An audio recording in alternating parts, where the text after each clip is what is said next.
Okay. Sorry, I was getting the water before we start. Okay.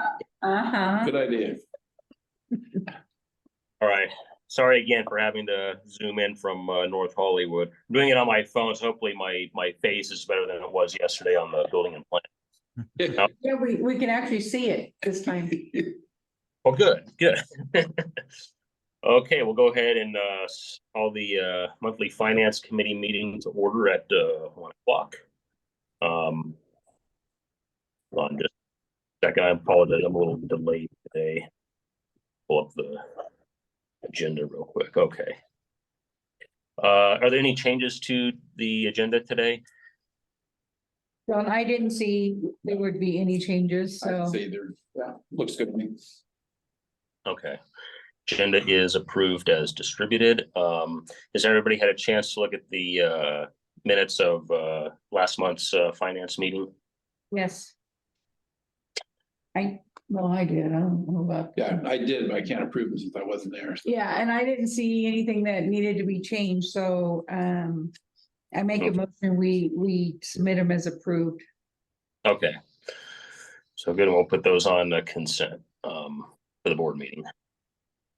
Item D is public comment. Is there anybody from the public this afternoon? Not seeing anybody. I don't see anybody. Okay.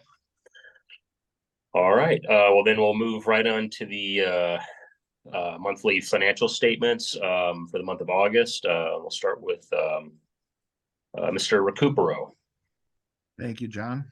And we're going to talk about August, 2 months into the new fiscal year. And we're going to go to page 8 in the packet. Statistics. And we're going to start from the top. Discharges, right? Same amount of discharges, 25 as we had last year in August. So similar on the acute, we did have a higher budget this year. And we were down patient days. Now, the good part about that, when you got higher discharges and lower patient days, is your lengths of stay are lower. And we know we were a little too high last year. And now that is now back in play where we have to stay under 4.0, probably a good thing that we have a lower number here on line 8 of 85 compared to the budget of 115 for total acute days. The disappointing number is this line 9, but however, what we've been told is we are going to start ramping up our swing bed program again. We really hadn't had a whole lot in the last several months. So, but we've been told that we should start seeing higher numbers going forward on our swing beds. And looking at September, we're now through the 27th. We're actually ahead of budget. Yeah. Which I think helps make up for some of them we were behind last month. So, and we are seeing some swing beds in there as well as more observation patients and stuff like that. So we are getting a little bit more volume coming in there. And then on line 15, where we have to keep this number below 4, 3.4 for the month, and our year-to-date is 3.7. So we're in good shape on that regulation for critical access hospitals having to have lengths of stay averaging 4.0 or below.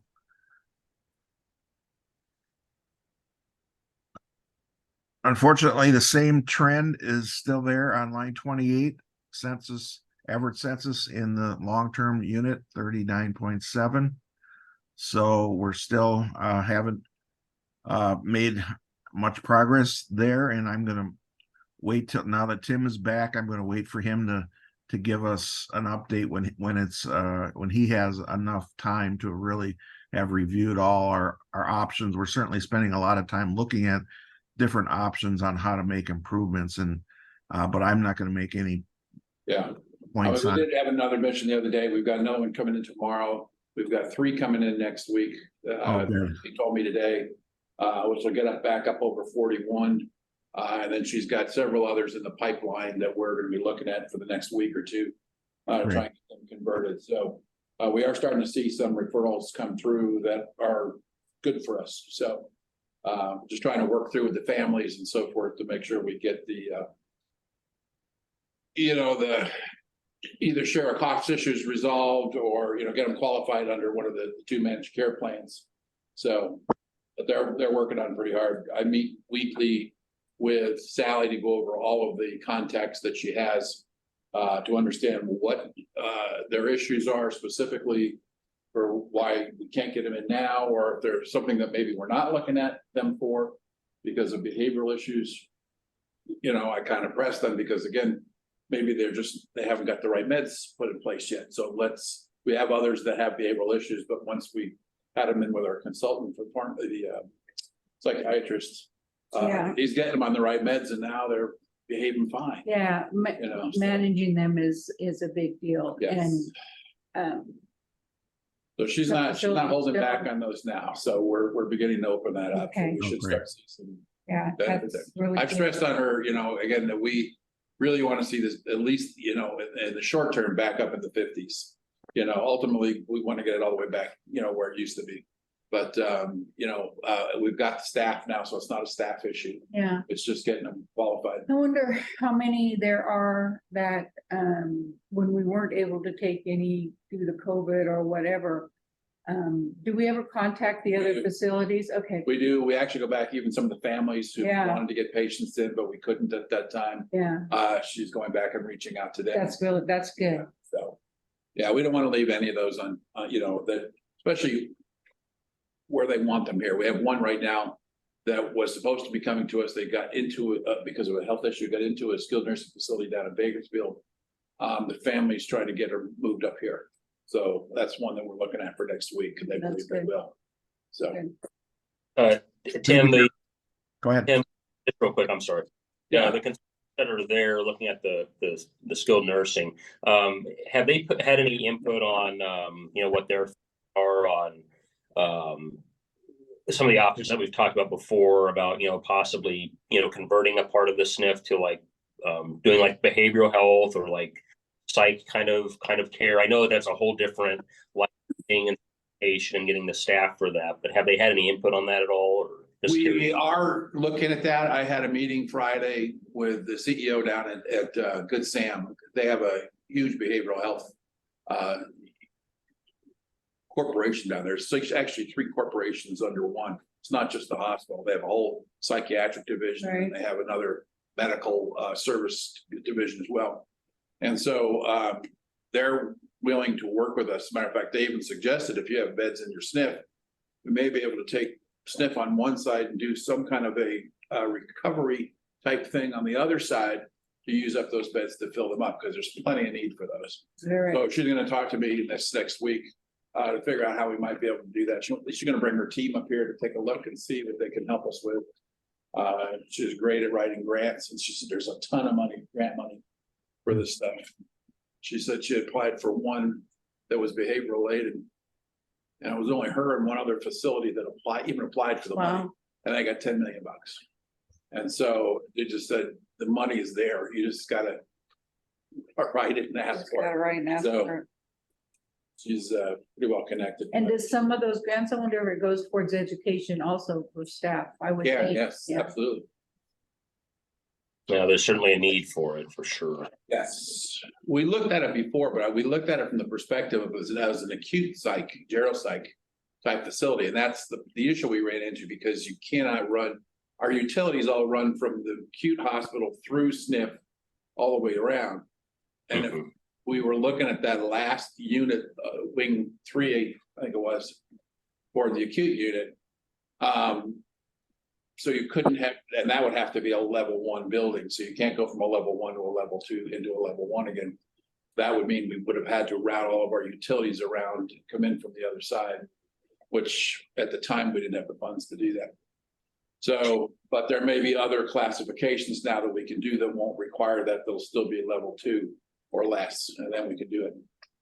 Yeah, that was the question is, if we were to go that route, would you have to take that wing of the hospital where it's no longer considered SNF per se, where it's a whole different department of the hospital for that kind of. Yeah, my preference would be to see if there's a way that we could do something that was more on a swing type basis so that we could use beds based upon our needs. So if we had our need for SNF beds, we could take some of those beds and just minimize the size of those units. So that's my preference if we could do something like that, just so we had maximum flexibility. But we're checking on the licensure issues and those kinds of things as well. Okay. All right. Thanks, Tim. Yeah. Okay, two other areas for August that actually were strong. Moving down to line 32, ER visits 647. A year ago was 624 in August, so much better than a year ago. Right at budget, 649 budget. The other strong area is clinic, 1460. For August, budget was 1313. It was much busier in August than the clinic. The clinic was a little bit slower, and quite a bit slower in July. And I'm curious if Greg's making progress in filling his positions with his. I know they're looking at renewing contracts with the providers. Tim, are we still in that process, or Which contracts are you referring we still to? trying to fill the opening positions that Greg's trying to fill? We are right now looking at locums, nurse Okay. practitioner or PA. Matter of fact, we've got a lot of hits in the last couple of days for people that are interested in that. And that basically would work that we'd be responsible for flying them in, pay for their what's the word I'm looking for, housing, Okay. and so forth, and then we pay for them to fly home at the Okay. end of the term. So they'd be here. So That would also add to the volumes. thing. So we're looking at that. The other thing we're looking at is there's a physician who we interviewed who is very interested in coming, who is currently with Clinica and wants to leave Clinica. I shouldn't be telling you this. And you know what? I just. I'm not mentioning names. Anyway, they apparently, because of how they do some of their physician contract, there's some significant financial hooks in there. And so I had offered to Greg, I said, it would be worth it for us to talk to him to see if we can't buy him out of that to free him up. And so Greg was going to have a conversation with him this afternoon. The recruiter is also going to be talking to him about that. It's unfortunately, and Greg is also working on a grant proposal to current health systems for money for recruitment and pay from some of these things and incentives for trying to get people here. And so that has to be submitted, I believe, by the end of this week. And so that's in play also. Unfortunately, we couldn't use that for this individual because he's already a current provider with Current Health. So it can only be used for new people that are coming on to Current Health. So a couple of things that we're working on. But we were very pleased to see that there was quite a bit of interest from the locums perspective. So.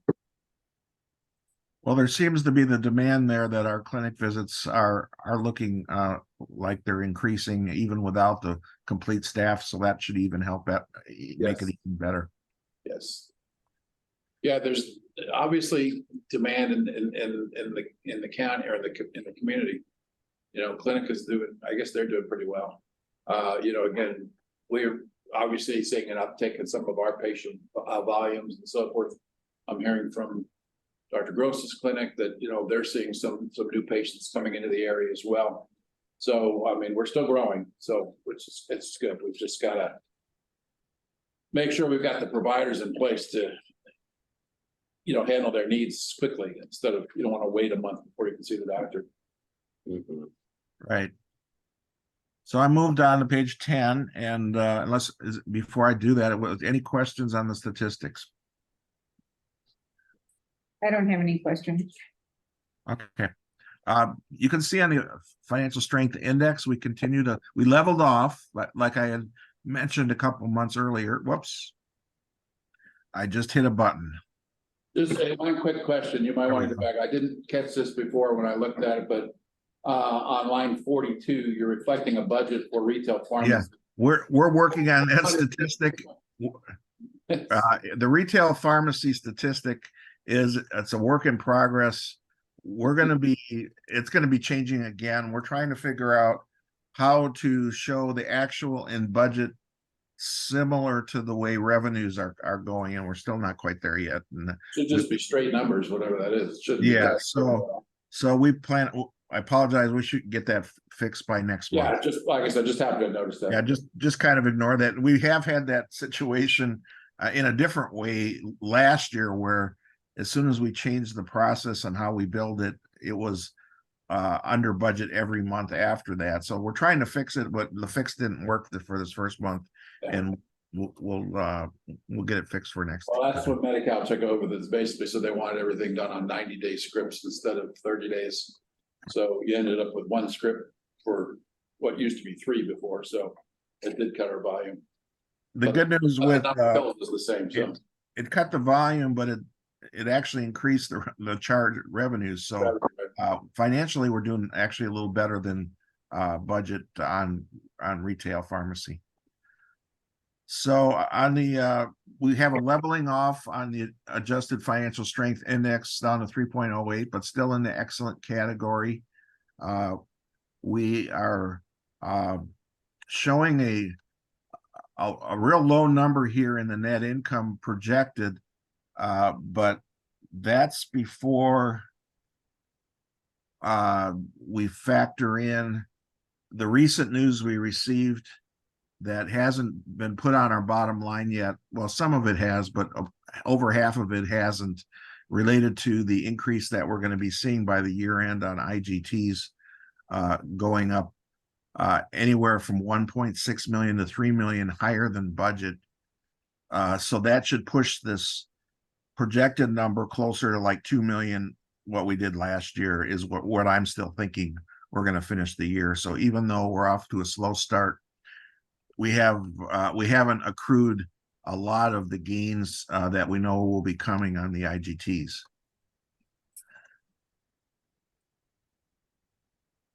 You can kind of see a trend here with acute and with skilled not going the right direction, kind of a downhill trend. We hopefully will be able to turn that around. as I said, skilled or acute is already up over budget for this current month, so that should.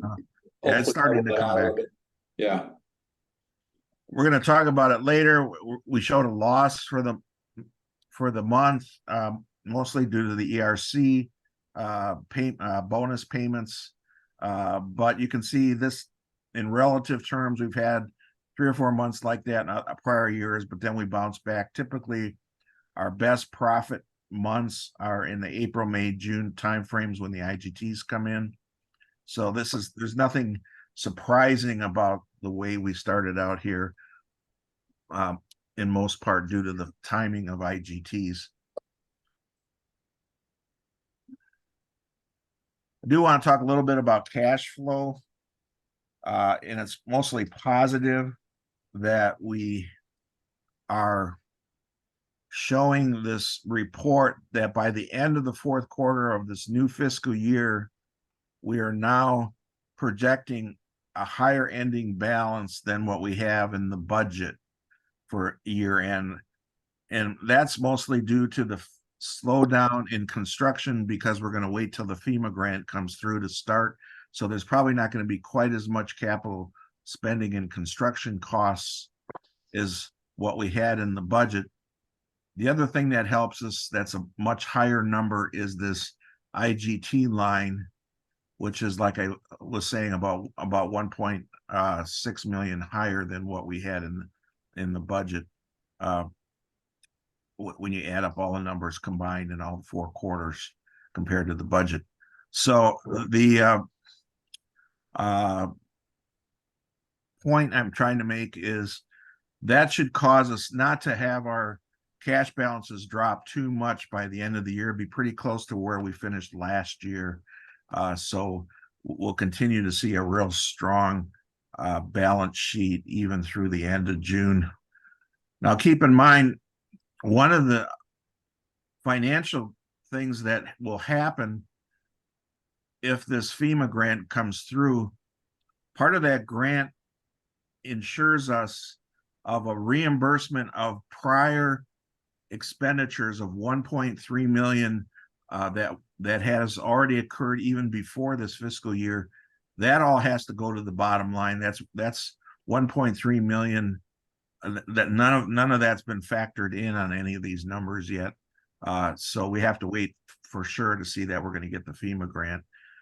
But anyway, that's just another thing to keep in mind. Bob, again, we still had the $5 million from US Bank as a part of the bond refund or you know what I'm talking about? Yeah, that's on the next page on line 20. It's called Project. Some of that cash is available for this stuff before that we are doing it anyway. That was all supposed to be used for some of that. So yeah, the what's really happening this year is the what I've got it in here, 750,000 a quarter for the generator. About $3 million we're going to be spending on the generator this year. This is current year expenditures. So what Tim was saying is we've got money right here in the project fund at US Bank, because that was part of our borrowing that we haven't used. So that if it's $3 million for the generator, conceivably all of that is sitting in here. We wouldn't have to take any other money out. We could just use this project fund for the generator project that's underway and continuing to be we're getting big invoices coming in on that.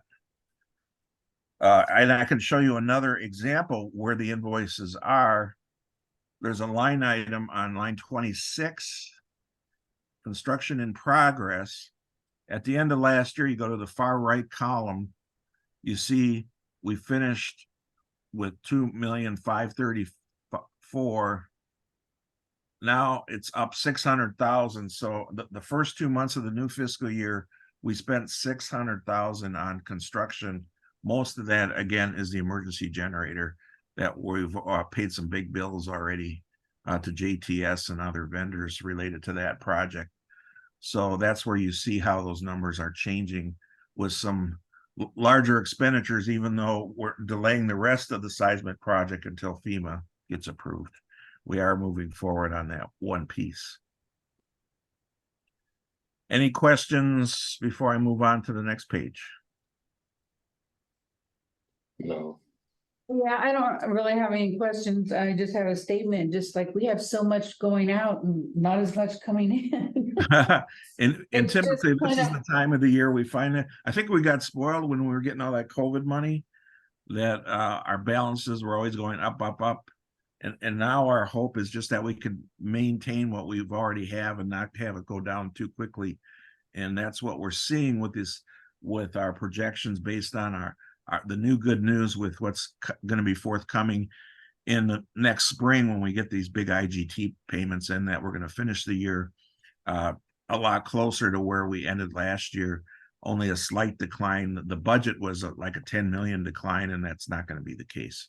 we've got some issues too that we still need to resolve with staffing and so forth. And we're getting some of the departments pared back down Yeah, where they were. And I spoke with Barbara and Amy yesterday. We had a meeting to talk about because we used to have a daily productivity report that we put in the Right, night. okay. And so that hasn't been there because they don't have the people to do it, even though the managers are still sending their data across. So she's going to try to get that resurrected. So on a daily basis, we can kind of see where departments are at and hopefully head off some of the stuff. Because right now we're not seeing it until the payroll run comes out. right, And it's too late because it's already spent at that point. right. So I anyway, guess I know we rely a lot on, the IGTs coming in or the FEMA grant or that, and I'm always like, well, what if? oh yeah. What if we don't? Then, That's a good point. And hospitals that end up relying too much on supplemental money, they do get themselves in trouble. Yeah, we don't want to be in this position. So yeah, no, we don't, and I know that. It's just, there's always the positive that, we're positive we might get this. We've done a good job over the last 8-10 years, managing that and so forth. We just got to get back to that. Well, and Right. I'm not saying that it's just us, but we're relying on Well, other, and so much else know. happened, with regards to the cost of supplies and those kinds of things, fuel costs. Insurance. We did this whole energy thing, replacing all of our light fixtures and right? boilers and chillers and all this other stuff. Well, then cost of the utility went up, and so the savings never really materialized. Right. One could argue that if we hadn't done that, it would have been Even three more, times yeah. worse, And so, it's just, it's frustrating. And now we're being confronted with this issue of the minimum wage, mandatory minimum wage adjustments, and so forth. So it's, again, here's another thing that we're gonna have to factor into operations Yeah. somehow without that corresponding revenue hit, to balance that off. So we've got some work to do there. But it is obviously a concern. Well, we just need to keep some grant writers on hand. You write Yes. that? Right. Absolutely. I had a couple classes, but I don't know. It's an art form. It is. And some of it is just defensive strategy. The amounts that we're currently getting, we don't want to start losing those amounts, like the QIP 1.5 million. A lot of hospitals are getting cut 30-40%.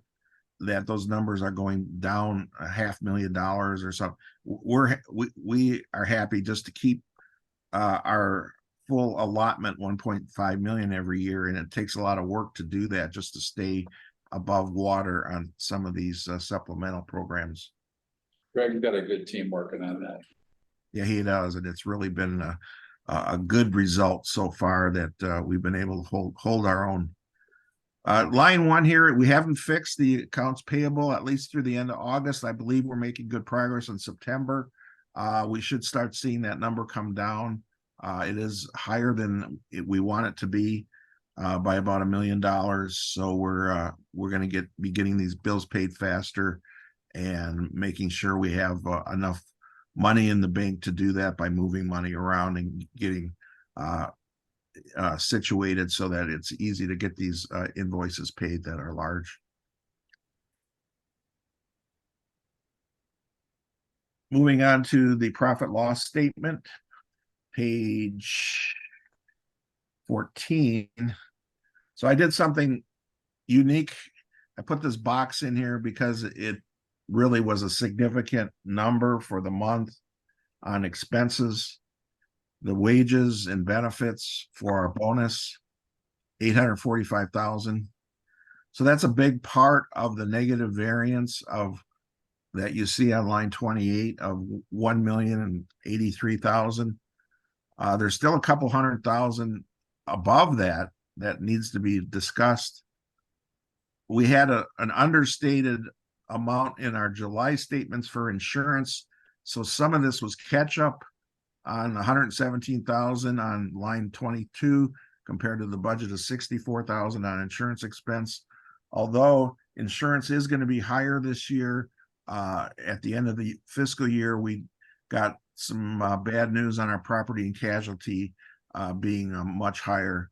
So, but I think, Barbara, doesn't it also level off and come down a little bit? The payments are higher at the beginning of the fiscal year for insurance payments? Not necessarily, but our directors and officers is quarterly, and that hit in this month. It came a little bit late, so that pushes every few months when we hit that quarterly payment, it'll jump up. Yeah. So that's another. But they were more higher. Why it was a little bit higher. Yep. Hopefully we'll finish the year closer to budget, but this month it certainly was a big hit. All of the providers, for the insurance, especially property and stuff, we're seeing big increases of 25% or more, primarily because of the fire issues in prior years and stuff like that. I know Kern Health Systems, because reviewed theirs, they had a huge hit to theirs, and so. And even on the residential side, I know at Farmers, Fred isn't knowing what's going on with his premiums with his customers, and it's really happening across many product lines. So the other professional services higher, there's just construction higher amounts that are being charged with all the activity going on with some of the projects Bob's working on as it relates to construction. The bottom line, as I talked about, it's not a good number, but we've certainly had, you know, we certainly every year we seem to have 2 or 3 or 4 months where we're in this category of about 170,000 loss. I'd have to say, because of the bonus, you know, we're not really surprised with it. It would have been higher, except I had to do something unique here that usually we try to do an even amount of accruals on IGTs. So this line 7 is lower, but I took half of that increase that we know is coming in May, and I applied it in the current month. So we still have a lot of extra gain that's not even in there, but I applied some of it to partially offset the bonus amount here. So that's why you see this percentage at 62. Eventually by the year end, it'll be a lot closer to the 73 again, but we had to make this one-time favorable adjustment on the IGTs. There's still about close to $1 million that we haven't even accounted for of increases that will come closer to when we actually get the cash. And you can see on the cash IGT line 39, second month in a row, nothing yet so far for IGTs. Going to the year-to-date picture after 2 months on IGTs, line 39, nothing. We, you know, we have to, I updated this number here, and this is the big difference. By year end, we're projecting that number to go up to 17 million. So out of 17 million, we haven't gotten any of it yet in actual cash. So we really are looking forward to having some real strong months in the third and fourth quarter of our fiscal year as it relates to supplemental. I had a question for Barbara. In the past, if I recall, we used to receive a fair amount of IGT in the month of November. I remember that coming through. Not sure this last year whether it worked out quite that way or not. Barbara, do you remember it all? Not specifically. Okay, all right. Yeah, I just remember with Chet would say, "Oh, November's usually a good month for us. It's coming in and stuff like that." So, and I remember that too. Stuff started slipping to December, and then to January, then March. Yep. You know, so. There is one catch up on the one that we should have gotten last year. We're sending out the money at the October 21st. I don't know how long it takes for them to turn it around. It'd be nice to think that would be a November payment. Yeah. So we wouldn't necessarily have to wait for the third and fourth quarter, and that'll be a big number of something that they should have paid us last year. So that's a good point. November used to be one of those other months where we could expect to see something, and in the last several years it hasn't been that way. So it's unfortunately, when it comes to dealing with the state, there's not as much predictability when it comes to timing of cash flow. COVID hit some of that stuff from timing perspective with staff in office and things. Yeah, there's all a host of issues. So payment in October is also $859,000. So it's and that's out the door. That's a negative number. So October's cash is even going to look worse because of that big payment at the end of October. That we're not going to get that back. At the earliest, it'll be late November, probably December. Okay. Year to date, our variances are obviously due to close to the ERC bonus. The 800 some thousand is most of that variance is from the bonus, and you'll see that all year. You know, it'll show up as a variance year to date. So if we can get the year to date variance below 800,000, then we're actually performing better than budget, because we did not put that particular line item in the budget. And by the way, in the budget, we knew that there'd be a high probability that we'd have this bonus. We couldn't predict whether the board would vote on it or not, so we kind of had to leave it out. But at the same time, we left out some revenues that we could have put in, like the FEMA or the higher IGTs due to the Tehachapi issue. So we were conservative on that side to make up for it in the way we submitted the budget, which implies that we'll probably have this performance being under budget on revenues and over budget on expenses because of the conservatism on how we budgeted, didn't do the bonus in there. So for the year, 188,000, 385,000 off budget for the first 2 months of the fiscal year. And I think the only thing I was going to just briefly talk about, AR is looking better on the collection side. I'm going to the AR report, which is several pages up, page 19. And we see a healthy number on line 23 of 2,059,000 of cash collections in August. We're seeing good collections in September. We're also, even though the actual days in AR aren't getting much lower, that's partly because we're not seeing denials. Sometimes if you put in a lot of denials and you write off balances, it makes it look like your AR is better.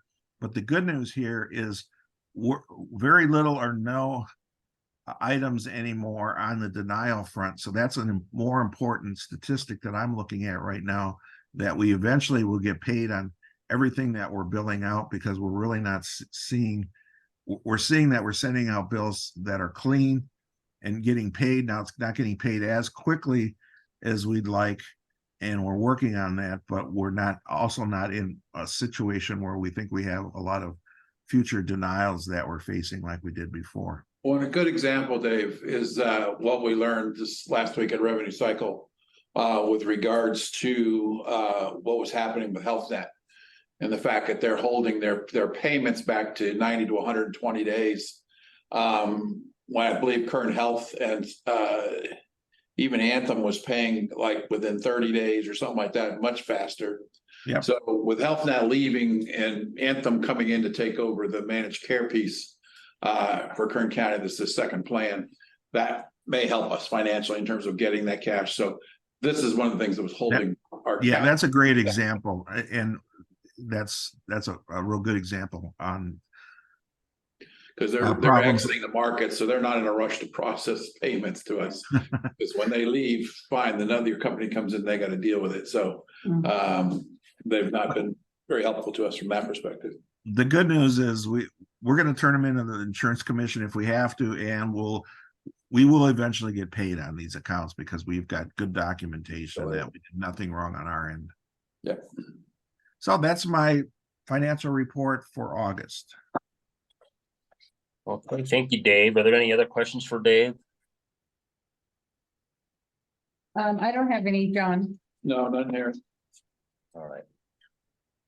Okay, we'll move next to the AP local aging summary. Barbara, if there's any questions on this, it looks pretty standard to me. And now, Barbara, this is your last chance. So this is your moment. No, we just try to keep the local vendors happy. That's good. We appreciate that. Good job.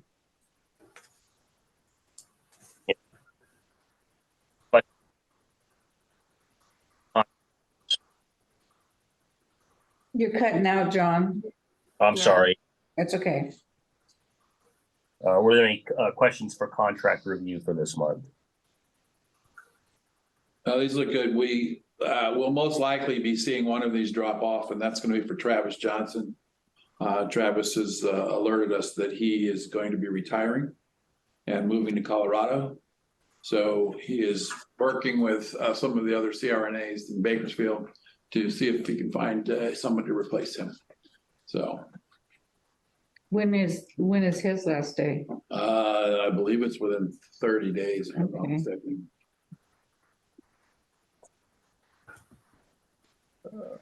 The only one that I had questions on, are we still using Delta or for propane? You know, if we are, it's for one of the apartments. It's not for any of our buildings. Yeah. That's right. Okay, I forgot about that. Yeah. Otherwise, I would have been hit on that one already. Yep. And I know Travis has been here for quite a while. So I guess we're gonna have to look for a new anesthesiologist or. That's correct. Okay. Mark's on that one already. Okay.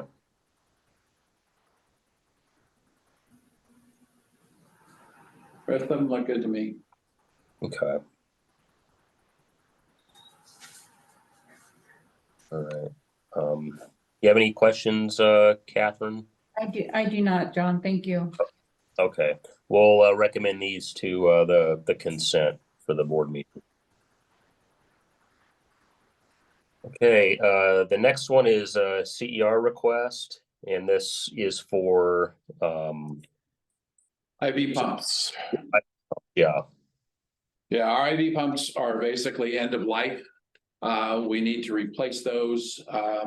And we did reach out to a number of other companies. There were two other companies, Aguila, and then also Alaris, which is BD. And so they would not provide us a quote. They wanted a substantial commitment, come in and review all of our systems and things like that. We looked at the pumps, we had demos on them, and the pumps were pumps that were really designed for ICUs, where you've got multiple plug-in stations on there. It's nothing that we would ever use. And so the decision was, fine, let's move forward. And we're looking at about twice the cost on those pumps versus what we currently have. We just need a simple pump. So we're going back with the company that has our pumps now. That's where the bid is for. And the nice part is, again, your staff is already fully educated on how to use them. We have verified the fact that we can transfer over all of the program profiles because each drug has to be profiled into the IV pump so that the nurse doesn't have to set it herself each time. And so it automatically sets up for a specific drug or for specific strength and so forth. And so that there's no mistakes in there. So this will certainly make it easier for us to transfer that across without having to have all of those rekeyed again. And that's done by pump. I think that this new one, can we do it, all of them, or? Yeah, they're wired, they have wireless capabilities to where you don't have to, I don't believe you have to go to pump for pump. Right, that was a plus with this bid as well, so. Cloud server, so there's no IT hardware that we have to purchase, right? Yeah. Is that with Baxter? Yes. Okay. Yes. And Mark's plan is, he is requesting the funds from the auxiliary to cover the cost. So. That is his capital request, and this is budgeted for. So. Okay. With that. Okay, I'm okay with sending it to consent for For the consent. board, okay. Yeah. Okay. Good. Thank you. Yes, thank you. And then the last item is the product line summary discussion. Dave. Okay, and this is going to be a discussion. It's kind of a work in progress. My goal today is to have a dialogue where we I find out what you like and what you don't like about the draft that I have here, and I do emphasize the word draft. This is similar but different than what you would have seen from Chet's report. I tried to keep it almost identical, except the yellow here, he didn't label the actual statistic of what the volume was. I added that. I don't know if that helps you at all, but it shows you what the utilization is for each product line. And just as a review, there's a total of 8 product lines: med surge, skilled nursing, ED, clinics, surgical services, referred outpatients, rehab, and retail pharmacy. So we left all that the same. I spent a lot of time. I mean, there's an awful lot of moving pieces on, when I reviewed all of Chet's worksheets to really try to figure out how he did it. Some of it's straightforward when it comes to direct expenses. But even the direct revenues don't necessarily flow from our general ledger, because a product line like ED, the general ledger works through departments. So you have certain departments like lab and x-ray. Well, that's not the ED department. So you have to decide how much of the revenues go. And we found a good way to do that off of our CPSI billing system, because each patient is assigned something similar to a product line. They're given a service type. So if they show up in the ED, they're given a service type of, what is it, Barbara, 2 or 3 for ED, and similarly a 5 for skilled nursing. So I can run reports off of CPSI so that I can come up with gross revenue by product line and not so much have to use the general ledger. The other thing I changed from Chet's report is in the lower right corner of the year-to-date numbers, you'll see a number I highlighted in yellow. And this was what I'm doing here is I'm doing a summary of last year. So my dates is the end of June. So we're really looking at what happened all last fiscal year. This top half represents just the month of June. The bottom half is the full year. Now on the full year, what I decided to do, that which was a little different than Chet's, I decided to make my grand total column,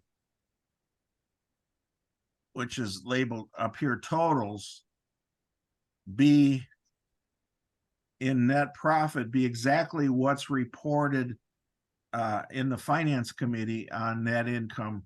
So we finished the year unaudited, 2,464,359. That's the exact number you saw when we did the June report for the financial statements. Similarly, that was our budget of 3.9 million. So I tried to tie out all this detail in the section, lower section labeled year to date, to the grand total, so that every revenue and expense is captured in one of these 8 product lines.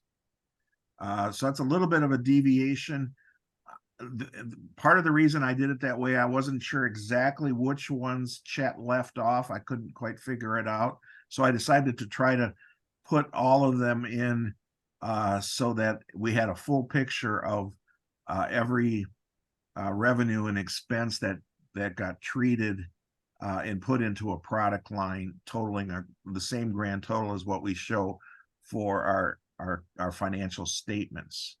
So I don't know if that's a positive, or I should try to go back and figure out how Chet did it to eliminate the ones that, because his numbers in the far right didn't necessarily tie to the grand total, and it made it a little harder for me to understand exactly how he did the report. Do you guys have any preference? Do you like to see the numbers tie out to what the financial statements show us?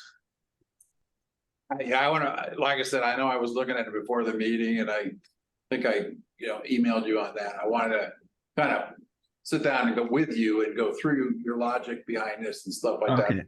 All right. And we don't need to flesh all that out at this meeting. I think the issue is we're moving forward with it. We're coming up with a model for how to do this. So now these numbers here for net profit 23, I did use the last full year numbers that Chet did at the very bottom here. So you can see, for example, Med Surge's net profit was minus 444 in fiscal 23. Well, Chet's number was minus 415 for Med Surge. Skilled was 69. It went up to 340. Some of the things for sure I haven't filled out yet is the contractuals for budget. So these numbers on budget aren't really as meaningful, but I did complete the actual columns pretty close to the way Chet had done it. But I will work with Tim on it. And I just wanted to get a general feel from this committee on the things that they liked about when Chet would report this and what they're hoping to get from it when I finally complete the final draft. Now, we didn't get a copy of that, correct? Yeah, this was supposed to be a work in progress. Okay, Yeah, we just called it an agenda item as a discussion point. okay. I almost sent it out to you at 7:30 last night. I don't know, is that kosher for me to send out emails to board members? For, that's something that's discussed. I wasn't sure if that was a correct way to do it. But I could have got it to you a little earlier, but this is. Yeah. I think as long as it's on the agenda for discussion, as long as you send it out ahead of time for us to look at it or look at it while you're talking about it. That's fine. I mean, I'm looking at it on my iPhone, so I can see what's going on. But it does look very similar to how Chet did it. I don't know about you, how Catherine feels about it, but for me, it does kind of give me an indication of what each department is doing from a utilization standpoint, the revenue captured for that month, expenses, et cetera, et cetera. So okay, that's my intent, is to try to emulate the way Chet did it. Any thoughts from you, Catherine? Yeah, no, I would just, I guess because I kind of like having it in front of me so I can do little notes on it or something too with our point of discussion, because I tend to be an etch-a-sketch sometimes. If I lay down and set up, it's kind of gone. Okay. So, okay, you'll do that. Okay, so he's gonna send me but yeah, thanks for bringing it. It is something to definitely consider. So after you and Tim. Yeah. finish your discussion. After this meeting, I will shoot you guys the copy of this so that you can look at it right away. Thank you. But keep in mind, it is a draft and it's gonna change in some areas. And Dave, did you say earlier when you were talking that like the ancillary services, some captured in each department? Yeah, I have to figure out making sure I do a similar thing that Chet did, because you've got certain departments that when we get our information off the general ledger, as it relates to expenses, it's gonna have a department that doesn't really show up as a product line. So you'd have a department like laboratory that would be, part of it would be ED, part of it would be clinic, part of it would be referred outpatient, and respiratory, some of it wouldn't fit any of these, but if it's inpatient, some of it you would have to say is acute. And then one question I have for you, should this labeling of med surg really be acute, which is inpatient, or do we want to keep it just as med surg? Those are some things you and I can talk about. Okay. So I just, I had more questions than answers when I started on this project, and I like what he's done. It has a lot of sophistication to it, but it's just taking me a little bit of time to get to where I feel confident that it's accurately reflecting the right allocations that he had. Well, that's understandable. Yeah, absolutely. But we're making good progress. I have to say I'm about 80% of the way there. And Tim can help me sort out the rest of the things that I'm struggling with. Yeah. Okay, Right. that's all I had on that, and I'll just keep working on it. A work in progress. Okay. Well, thank you for bringing that back to our attention, Dave. It's good to see that report again. So great. Would a quarterly type of updates, would that make sense? When I do that product line, or did he do it monthly? I think he did monthly. Yeah. Oh, okay. I could eventually get to that point where I could do it monthly. Okay. That's it. All right. If there's nothing else, I guess we are adjourned at 1:54. Thank you all for your time. You're welcome. Thank you. All right. Thanks a lot. Bye-bye. Right.